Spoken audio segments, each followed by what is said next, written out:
আল্লাহকে তুই ভালোবাসিস? কেন বাসবো না, অবশ্যই ভালোবাসি। আল্লাহকে কি তোর বয়ফ্রেন্ডের মতো ভালোবাসিস? বয়ফ্রেন্ডের মতো কেন ভালোবাসবো? না মানে তোর ফেসবুক অ্যাক্টিভিটি তো তাই বলে। মানে ঠিক বুঝলাম না। অ্যাকচুয়ালি তোর না তোদের মতো মেয়েদের ফেসবুক প্রোফাইলে ঢুকলেই দেখা যায় কভার পিকচারে কোরআনের ছবি, কিন্তু তুই কোরআন পড়তে পারিস না। প্রোফাইল পিকচারে মক্কা শরীফের ছবি, কিন্তু তুই যেটা আপলোড করার যোগ্যতাই রাখিস না। এখানে যোগ্যতার কি হলো? অনেক কিছু। তোর ফিচার ফটোতে 5 ওয়াক্ত নামাজের ফায়দার কথা, কিন্তু তুই 1 ওয়াক্ত পড়িস না। আর একটু নিচে নামলেই দেখা যায় তোর টলটনে রলবলে সুন্দর শরীরের সব পাট পাট ছবি। এই ফাইজলামের বাড়ি কোথায়?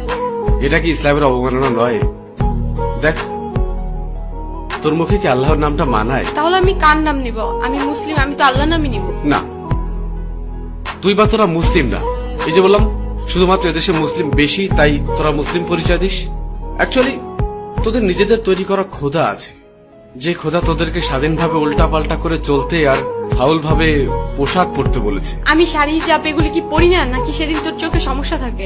হিজাব পরা পিক আপলোড করে লিখিস অনেকদিন পর হিজাব। বাহ, একদিন হিজাব পরে তুই উদ্ধার করে দিয়েছিস। একদিন বোরকা পরে ফেসবুকে স্ট্যাটাস দিস কেউ একজন পড়তে বলেছিল। আর তোদের শাড়ি পরা থাকলে বুকের উপর থেকে কাপড়টা নামিয়ে ফটোশুট শুরু করিস। যতটা সম্ভব নিজের বডি শো আপ নিয়ে ব্যস্ত থাকিস, আলাদা আলাদা ভাবে নিজের বুক, পিঠ, ঠোঁট, চুল। আর তোর মুখের দিকটা ছবিতে ঠিক মতো আসুক আর না আসুক, বুকের মাপটা ঠিকই আসে। এটা কি আল্লাহকে অপমান করা নয়?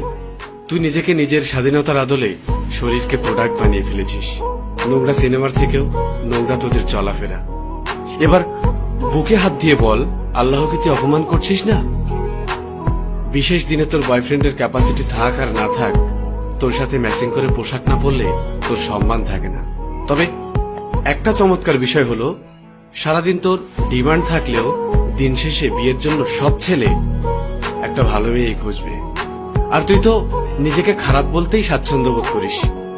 তোর ফেসবুক প্রোফাইলে কি লেখা থাকে? I M a bad girl with lot of bad habits. এটা কি ইসলামকে অপমান করা নয়? যার লাইফে যাবি তার লাইফটা তো পুরা। আচ্ছা বাদ দে, খাতাটা কই? কিরে, মন খারাপ করলি? রিমা, একবার ভাব, তোর এই সুন্দর চেহারার সাথে যদি 10টা ভালো গুণ যুক্ত হয় তবে কতই না ভালো হবে। এই দেখ, এই চামড়ার সৌন্দর্য খুবই সীমিত। একটু কড়া কথা বলি, তোদের মতো মেয়েদেরকে ভালোবেসে শরীর পাওয়া যাবে,